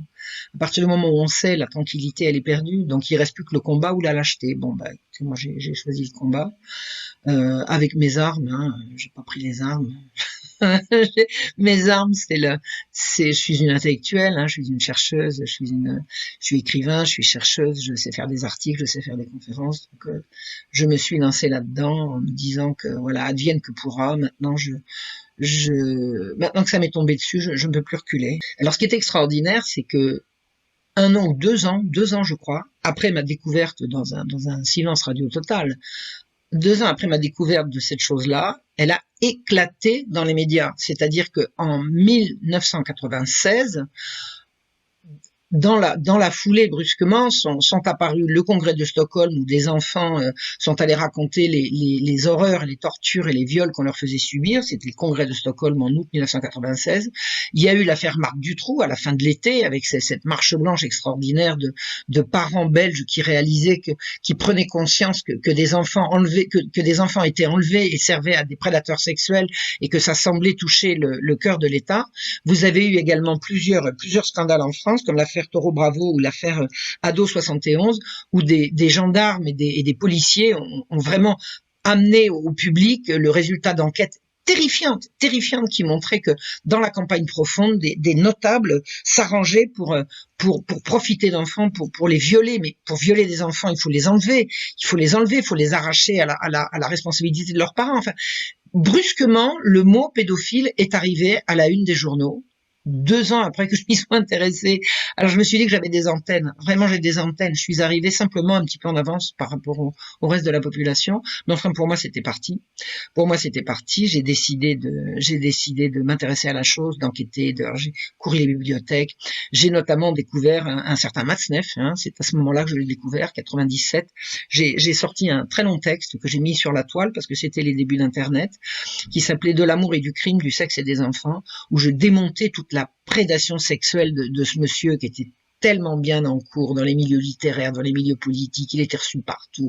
Il avait sur lui des lettres de garde des sceaux et qui lui permettaient parce qu'il aurait pu tomber 100 fois pour détournement de mineurs et corruption de la jeunesse. Et ça n'a jamais été le cas, Il a avoué quantité de crimes, il a avoué, mais vraiment avoir sodomisé des petits garçons, des petites filles, complètement des horreurs. J'ai écrit ce texte que personne n'a lu parce que personne ne me connaissait. Comme j'étais jamais relayé dans les médias, ce texte a navigué un petit peu sur la toile pendant un temps. Et puis il est tombé dans l'oubli. Et moi, de toute façon, j'avais pas à être connu ou oublié. J'étais absolument pas connu. Personne ne pouvait savoir la teneur de mes travaux puisque j'ai été publié, j'ai publié des livres, j'ai toujours trouvé un éditeur, mais la presse ne relayait jamais. Donc, j'étais jamais dans les médias. Et à partir du moment où vous n'êtes pas dans les médias, vous pouvez avoir 50 éditeurs qui vous publient. Si les médias ne relayent pas, vous ne trouverez pas vos lecteurs. J'ai eu le temps pendant cette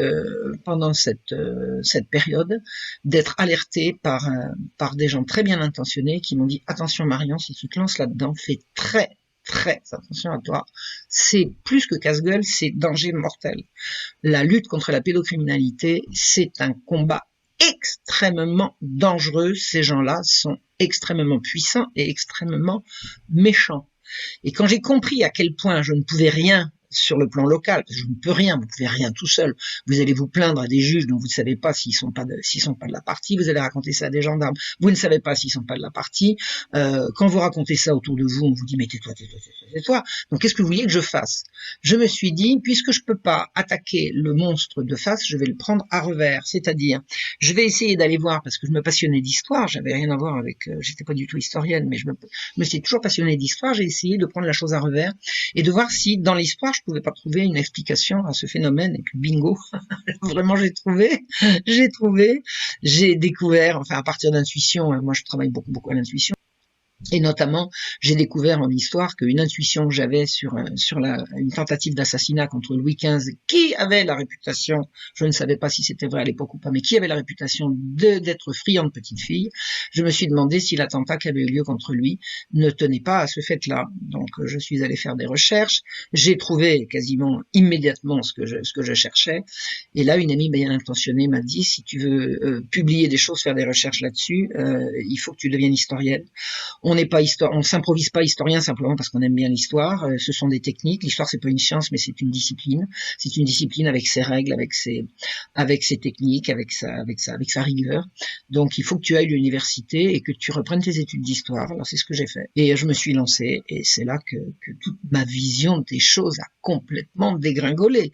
Et j'ai commencé à écrire de nouveau, Enfin, j'ai recommencé à écrire, j'ai repris la plume, j'ai écrit un livre, 2 livres, 3 livres, et toujours pas de relais dans la presse. C'est-à-dire que même si Marion Sigaud change de sujet, la presse ne veut pas de moi, la presse ne veut pas me relayer. Et puis un jour, ma vie a changé parce que j'ai rencontré un monsieur qui s'appelait Soral et qui m'a dit moi je publie les gens que dans le système ne veut pas. Donc je suis allé le voir et il m'a relayé, et là ma vie a complètement changé. D'un seul coup, j'ai rencontré mon public. Alors les articles que je faisais lus, les conférences que je faisais, on se bousculait pour y aller, les livres que j'écrivais, il y avait des files interminables pour me les faire signer à des salons du livre ou à des rencontres avec des lecteurs. Ma vie a complètement changé. Donc qu'est-ce que j'ai fait à Égalité et Réconciliation pendant près de 10 ans? La même chose que ce que je faisais avant, mais avec le public. Donc Soral m'a passé la parole et ça s'est très bien passé. Récemment, il me l'a reprise, donc je suis parti. C'est aussi simple que ça. Tu me donnes la parole, on est bien, tu me la retires, je m'en vais. Voilà. Et c'est comme ça que ça s'est terminé. Je vois par exemple qu'une personne merveilleuse comme Ariane Guirand, si j'avais pas écrit les droits sexuels que Jean-Michel Vernochet m'a demandé d'écrire récemment, si j'avais pas écrit les droits sexuels et si des gens n'étaient pas allés la voir en lui disant Ariane, il y a une dame qui s'appelle Marion Sigaud qui a écrit un truc qui s'appelle les droits sexuels, c'est pour toi, eh bien elle y aurait probablement pas mis le nez, en tout cas pas avant des années. Donc en fait le travail que je fais, le travail que j'ai fait toutes ces dernières années, ben il suit son cours, il a son efficacité. Je ne cherche pas la gloire, je cherche l'efficacité. Je pense que l'efficacité, je l'ai trouvée. Donc j'ai atteint mon public, mes livres ont trouvé leur lecteur. Pendant toutes ces années, j'ai fait des rencontres, ces dernières années, j'ai fait des rencontres merveilleuses. J'ai rencontré notamment Judith Reisman, qui m'a ouvert les yeux sur la réalité de ce qu'a été la grande révolution sexuelle des années 50-60. Hein.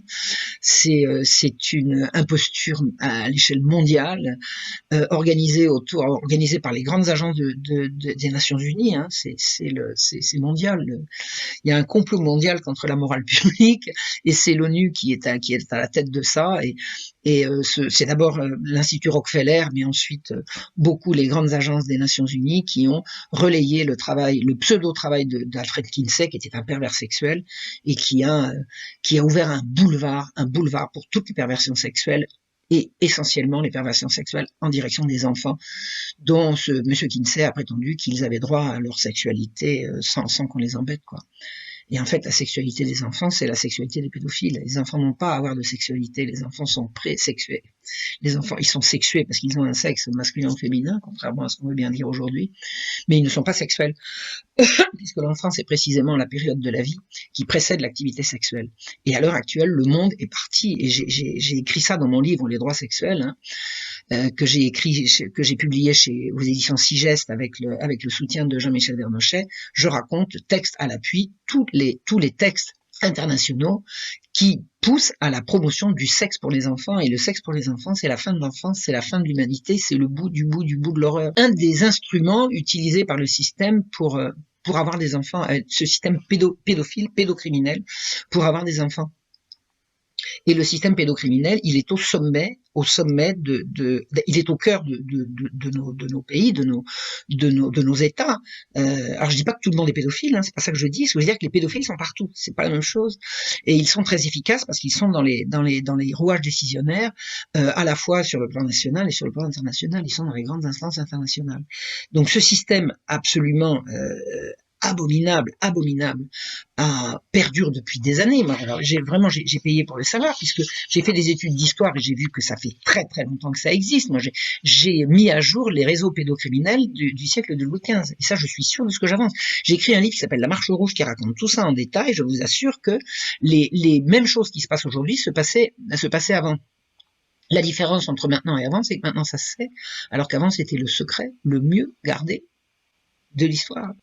Et si vous regardez l'atrocité de ce qu'a subi le malheureux Damien, qui a attaqué le roi à une période où on sait que le roi couchait avec des petites filles, dites-vous bien que ça pouvait vouloir signifier à bon entendeur salut.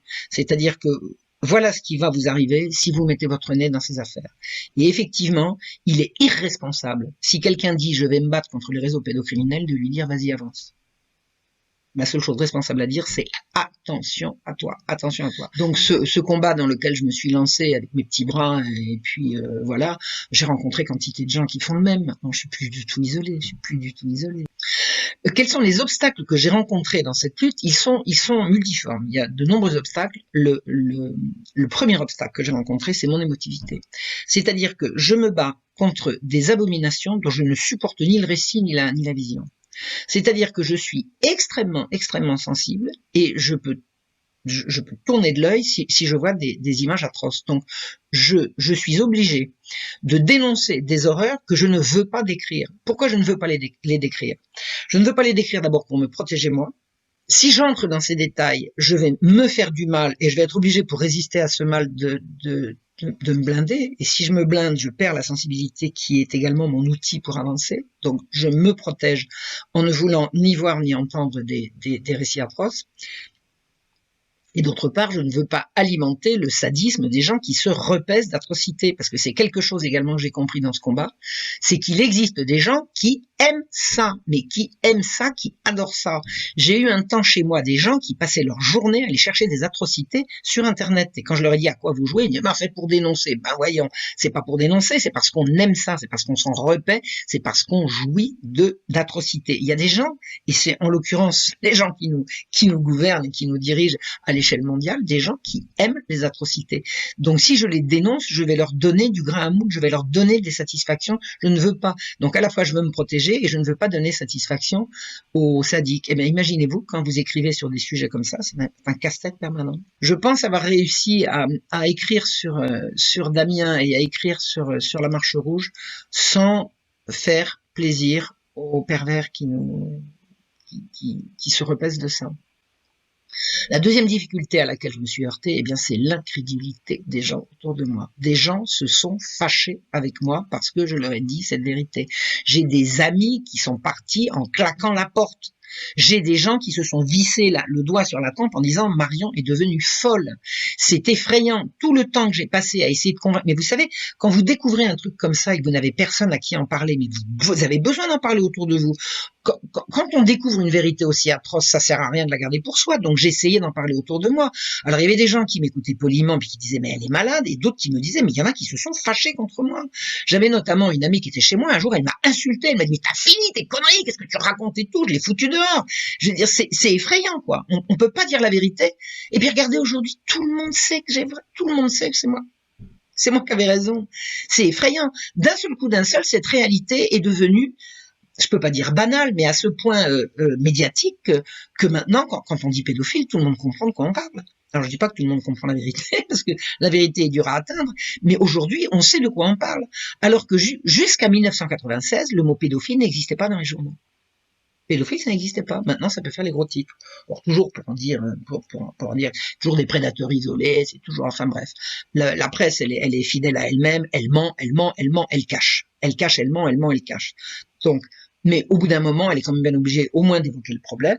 Et à l'heure actuelle, tout ce que j'ai raconté et qui m'a fait tellement d'ennemis et qui m'a vous savez, je souffrais vraiment de pas être crude. Puis alors on me dit mais il faut pas le présenter comme ça. Bon bah d'accord, alors faut le présenter comment? C'est le sujet que je traite, donc je savais pas comment faire et ça a été vraiment une difficulté, mais cette difficulté elle est résolue maintenant. Elle est résolue. Les gens qui veulent se lancer dans le combat maintenant ne vont pas être confrontés à ça puisque maintenant tout le monde en parle, que ça existe et depuis l'arrestation de Jeffrey Epstein il y a 1 an et de sa compagne Ghislaine Maxwell il y a quelques semaines là, c'est un véritable jeu de domino qui est en train de s'effondrer. Hein. Tout est en train d'apparaître. Tout est en train d'apparaître au grand jour. C'est complètement fou ce qui se passe. Vous vous rendez compte d'un sujet qui est resté tabou pendant des siècles, en l'espace de moins de 20 ans, le monde entier est ébranlé par ces révélations. Le prince, le fils de la reine d'Angleterre, est impliqué dans ces affaires-là, et si avec lui, les révélations sont en train de tomber comme un jeu de domino. Je vois pas comment dire d'autre. Il y a d'autres difficultés. Qu'il faut savoir surmonter. C'est quand on prend la mesure de l'étendue de l'horreur.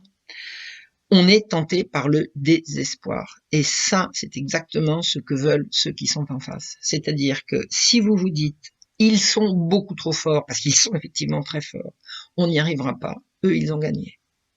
Donc, le désespoir est absolument interdit. Vous êtes interdit de désespoir. Il m'arrive d'avoir des gros coups de blues et de me dire, on n'y arrivera pas et ils vont gagner. Et non. Quand la crise me passe, quand la crise me prend, je me roule en boule et j'attends que la crise me passe et elle me passe très rapidement. Nous allons gagner, c'est une évidence. Tout ce système de pédocriminalité de réseau qui enlève des enfants à travers le monde entier par l'intermédiaire des grandes agences des Nations Unies avec la complicité active ou passive mais des États, tout ce système-là est en cours d'effondrement imminent. Donc, c'est nous qui allons gagner. Mais ça n'est pas aux États qu'il faut faire confiance, c'est pas à nos dirigeants qu'il faut faire confiance. Au contraire, je pense que la chose la plus difficile à comprendre, c'est que les gens qui sont là pour nous protéger ne nous protègent pas et au contraire sont en train de nous enfoncer. Donc, la difficulté, c'est de comprendre ça, mais de ne pas désespérer pour autant du combat. C'est l'inverse. Plus on comprend que ce sont les gens qui nous gouvernent qui sont maléfiques, plus il faut faire confiance à l'humain, à la part humaine qui est en nous, à la part bonne qu'on trouve dans les gens. Et surtout, un conseil que je peux donner, n'essayez jamais de convaincre quelqu'un qui ne veut pas vous entendre. Ça ne sert à rien. Plus vous allez essayer de le convaincre, plus il va se fermer. Alors, la chose la plus efficace, c'est celle que j'ai faite, et je vous assure que ça marche. Vous énoncez, et ensuite vous partez. Vous laissez les choses faire leur chemin, et elles le font. Il y a des gens qui sont revenus plus tard me dire tu m'as ouvert les yeux, je voulais pas le croire, et puis maintenant je comprends. Vous savez, l'essentiel du combat, de mon combat, c'est comme ça que je le vois, parce que je fais rien d'autre que ça, hein, c'est chercher la vérité, une fois que je l'ai trouvée, la dire, c'est tout. Et je pense que c'est ça qui fait avancer. Et si la vérité atteint de plus en plus de gens, ce qui est le cas en ce moment, chacun, en fonction de ce qu'il est, en fonction de ce qu'il sait faire, en fonction de ce qu'il peut faire, va pouvoir avancer et faire avancer la conscience collective. Tout le système a fonctionné sur le mensonge. Tout le système a fonctionné sur le mensonge. Parce que c'est la vérité qui nous libérera. Et on peut mentir toute la vie à une personne. On peut mentir une fois à tout le monde, mais mentir tout le temps à tout le monde, ça va pas marcher sur la durée. Et à l'heure actuelle, le système qui a menti pendant toutes ces années à tout le monde ne peut plus s'en sortir. Ils sont obligés d'empiler mensonge sur mensonge, et ça n'est plus possible. Or, la vérité, elle trouve toujours son chemin. Je vais vous donner une image. Je l'ai déjà expliqué, mais je vais la redonner, c'est le moment. La vérité, c'est comme l'eau qui serait enfermée dans une citerne. Vous avez une grosse citerne qui est extrêmement solide, qui est bétonnée, qui est goudronnée. Elle est absolument étanche de partout, sauf un petit trou d'épingle. Tout petit, qui est dessous. Eh bien, si la citerne est gigantesque, énorme, et qu'elle est complètement étanche, mais qu'il y a un seul petit trou d'épingle, à un moment ou à un autre, elle sera vide. Parce que toute l'eau va passer par le trou d'épingle qui, de toute façon, petit à petit, va s'agrandir et l'eau s'échappera. Vous pensez bien que les failles de ce système de mensonges, elles sont beaucoup plus grandes maintenant qu'un trou d'épingle. Et la vérité est en train d'envahir le monde. La vérité est en train d'envahir le monde. Nous sommes en train de gagner. Alors, c'est pas le moment d'arrêter de se battre. Au contraire, il faut être de plus en plus nombreux à se battre pour dire la vérité. Des gens se mobilisent pour donner des explications, pour traduire des textes, pour relayer. C'est merveilleux, c'est une véritable, il y a une espèce de coalition du bien qui est en train de se constituer, qui est en train de se mettre en place et qui va nous permettre de nous libérer de cette hydre abominable qu'est la pédocriminalité de réseau qui enserre le monde entier. Et tout le mal qui se fait à l'heure actuelle par le monde passe par ces réseaux pédocriminels, parce que par le chantage à la révélation de crimes, les pédocriminels tiennent la plupart des puissants de la planète. Je vous ai expliqué que le roi Louis XV aimait bien les petites filles. Eh bien, le roi Louis XV a raté de multiples occasions de faire valoir son autorité là où elle aurait été indispensable s'il n'avait pas été tenu par le chantage à la révélation de ses mœurs. C'est exactement la même chose avec les puissants de ce monde. N'importe quel homme politique très très haut placé est nécessairement passé à un moment ou à un autre par des compromissions qui font qu'on le tient. Donc, tout ça va s'effondrer.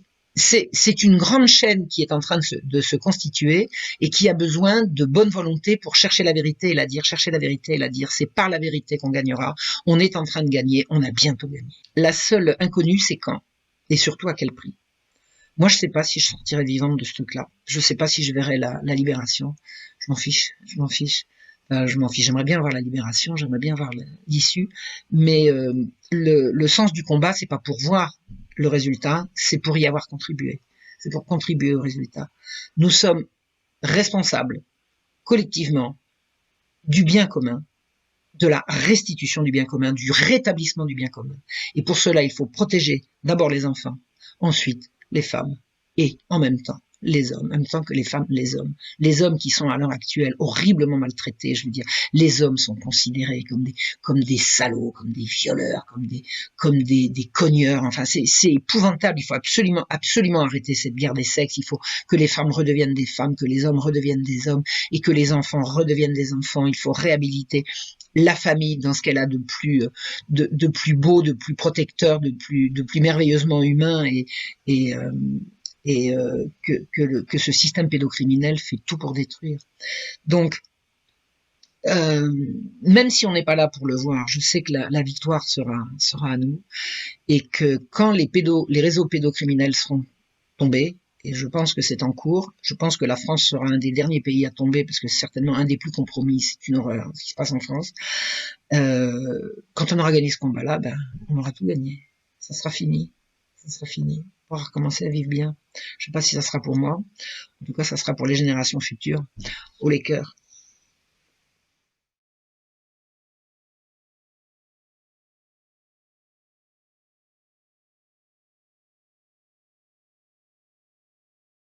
Dans la lutte contre la pédocriminalité, je réponds au pseudo de Lambert. Mais avant tout, je suis père de 4 enfants et même grand-père d'une magnifique petite fille. Depuis de très longues années, je combats ces assassins d'enfance. Et depuis quelques mois, j'ai fondé l'Arbustive. Elle-même divisée en plusieurs équipes qui travaillent sur les réseaux sociaux. Notre premier boulot est de créer des enfants virtuels pour faire barrière entre les gosses innocents et les pédophiles. Ensuite, nous constituons des dossiers sur leur identité présumée, puis nous prenons contact avec les forces de l'ordre pour qu'ils puissent être présentés à un magistrat. Et c'est là que ça coince parfois. Certains représentants de la justice sont-ils corrompus? Sont-ils liés à des mouvements pédophiles ou auraient-ils eux-mêmes des perversions aussi ignobles? Aujourd'hui, il m'est impossible de le dire. Par contre, j'affirme que certains magistrats ont refusé de prendre en compte des signalements que je leur ai moi-même apportés sur des dangereux pervers. Il y a moins d'une semaine, c'est pourtant même avec l'appui d'un OPJ qui a téléphoné pour appuyer mon dossier et mettre encore plus la lumière sur un multirécidiviste violeur d'enfants que j'ai reçu une fin de non-recevoir. Autre cas en Belgique, il y a 5 mois. J'ai amené à un procureur du roi un dossier sur un homme qui non seulement voulait violer des enfants, mais qui sur une vidéo postée sur un réseau social déclare vouloir tuer des enfants de 10 ans et violer leurs cadavres. À ce jour, il n'a toujours pas été interpellé. Et ne me parlez pas d'enquête en cours, c'est faux, rien n'a été fait. Pourquoi? Qui les protège? Peut-on réellement parler de réseau étatique? Je ne saurais l'affirmer. Mais ce qui est sûr, et encore plus aujourd'hui en France, avec les nouvelles nominations au gouvernement, c'est qu'un message très négatif est donné aux victimes. Aujourd'hui, la société est accro au voyeurisme, à la télé-réalité, à la mode, quelle que soit sa forme. Il faut aller vite et être percutant pour retenir l'attention. Mais comment être plus percutant et rapide qu'un pédocriminel pour que la population prenne acte et cause pour ce fléau? Beaucoup de personnes détournent la tête par peur d'y être confrontées, par peur de voir la vérité. Il n'y a pourtant généralement pas de théorie du complot dans ce sujet. Tout y est déjà assez sordide. Réveillez-vous s'il vous plaît, je vous en conjure. C'est mon enfant, c'est votre enfant, ce sont nos enfants que ces assassins d'enfance détruisent chaque jour.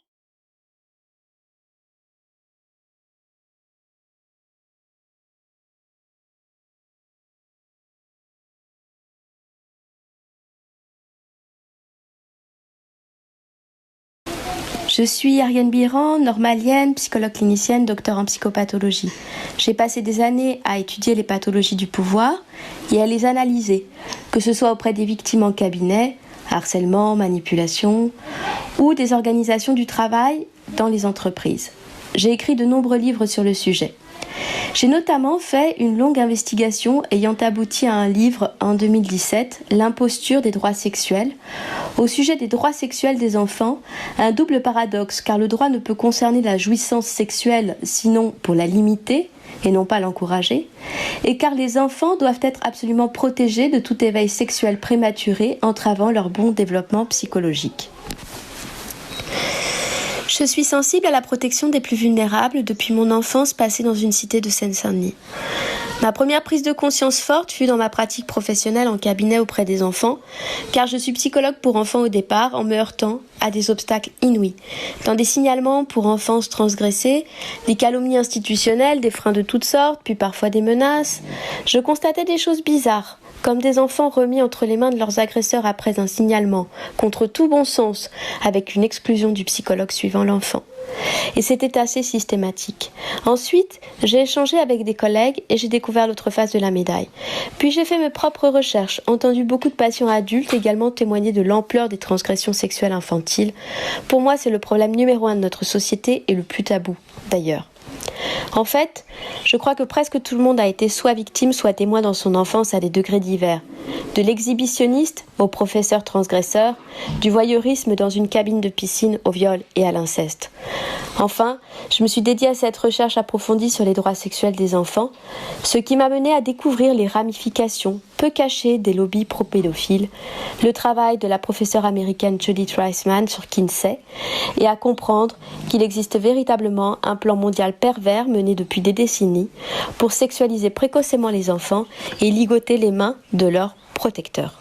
J'ai rencontré beaucoup d'obstacles, des représailles, des calomnies, des atteintes diffamatoires, de la censure, des tentatives de hacking, des soucis d'ordre administratif et juridique, et aussi l'ostracisme, pour dire les choses telles qu'elles sont. Chez les gens, entre guillemets, normaux, il s'agit déjà de faire taire car le déni est immense. Sinon, cela supposerait de mettre le projecteur sur ses propres expériences infantiles, encore une fois de témoins ou de victimes à des degrés divers de l'intrusion dans l'intimité. Surtout, dès que l'on évoque l'existence de lobbies pro-pédophiles derrière les droits sexuels, c'est la levée de bouclier. Or, ces lobbies sont clairement identifiables. Leurs racines remontent à Kinsey et à Sieckus, son organe de pédagogie sexuelle, promu aujourd'hui par l'OMS. Beaucoup sont dans le déni, mais la plupart ont aussi peur des représailles. Certains professionnels sont infiltrés et complices. Les lobbies fonctionnent par infiltration et toile d'araignée dans toutes les sphères de la société. On peut aussi tenter de vous affilier à des gens ou des mouvements peu recommandables pour vous faire perdre toute crédibilité ou vous délégitimer sur simple fausse réputation. Je pense que pour moi, le point d'achoppement de la prise de conscience fut mon propre parcours initiatique personnel de la rencontre avec des patients aux prises avec des réseaux pédophiles, qu'il s'agisse de parents ou d'enfants, mais aussi avec des collègues, notamment sur l'affaire Outreau qui fut un révélateur pour moi. Je renvoie au travail de Jacques Thomay et à celui de Marie-Christine Grison notamment. Par ailleurs, j'ai entendu des pseudo-experts tenant des propos pro-pédophiles, pro-sexualisation de l'enfant, sans aucune validité scientifique. J'ai lu des rapports d'experts, mettant en cause le parent protecteur, par exemple le diagnostiquant, sans jamais l'avoir rencontré dans un rapport destiné à la justice. J'ai entendu des professionnels niant la réalité des traumatismes subis, et même les recherches sur le traumatisme lui-même, et j'ai identifié certaines idéologies non scientifiques qui pénètrent dans les formations et institutions telles que les enfants menteurs ou les faux souvenirs utilisés pour faire taire les victimes. En clair, j'ai découvert à la fois l'infiltration et l'omerta régnant sur le sujet, ainsi que le bannissement réservé à celui qui ose en parler. La corruption est pour moi inhérente à la politique actuelle. Je veux dire par là que, et Platon nous le disait déjà il y a fort longtemps, pour accéder au pouvoir, il faut aimer le pouvoir. Et ce point-là doit à la base nous rendre suspicieux envers tous ceux qui exercent le pouvoir. Mais je sais de source sûre qu'aujourd'hui, il existe un système de cooptation au pouvoir et que si vous ne vous y soumettez pas, il est difficile d'y parvenir. La corruption peut être un moyen de pression exercé sur les politiques eux-mêmes et rien de tel pour cela que de leur faire développer des penchants pervers. Disons que c'est une jonction, sans doute, de penchants pervers existant souvent chez les passionnés du pouvoir et d'un système visant à favoriser ces penchants pour les soumettre. Je ne crois pas aujourd'hui à des politiques qui seraient réellement libres. À minima, je pense que pour parvenir au pouvoir, il faut se taire sur un certain nombre de choses et accepter de se compromettre. Je pense aussi que certains doivent savoir que s'ils parlent, ils sont morts. Après, c'est le principe de la toile d'araignée qui se tisse, invisible dans la société et que pratiquent les sectes qui pénètrent l'espace social pour y insuffler des idées malsaines et des théories perverses banalisant la sexualité entre enfants et adultes. En justice, on peut discerner la corruption aux avocats qui refusent de défendre tel dossier par peur, mais également aux résultats des jugements ou encore à la perte des dossiers. Les condamnations envers les pédophiles sont généralement très faibles et les victimes sont très culpabilisées. On a eu des exemples récents d'une jurisprudence très complaisante envers les transgresseurs. Dans les cas de dénonciation de viol ou d'attouchement de la part du parent protecteur, la plupart du temps, tout se retourne brutalement et l'enfant est confié aux parents transgresseurs sans aucune instruction sérieuse. C'est la grande majorité des dossiers que je vois circuler qui sont comme cela. Il faut vous informer sérieusement. Protéger les enfants, c'est protéger l'avenir de notre humanité. Oui, il existe de grands psychopathes et pervers, et oui, ils violent des enfants, les torturent, les tuent, font du trafic humain et du trafic d'organes sur ces enfants, entre autres joyeusetés, et ces détraqués œuvrent de concert. Et souvent, ce sont des personnes à des postes de pouvoir qui utilisent le pouvoir pour abuser et cacher leurs horribles forfaits, et que le pouvoir a corrompu dans le même temps. Nous avons besoin de votre prise de conscience.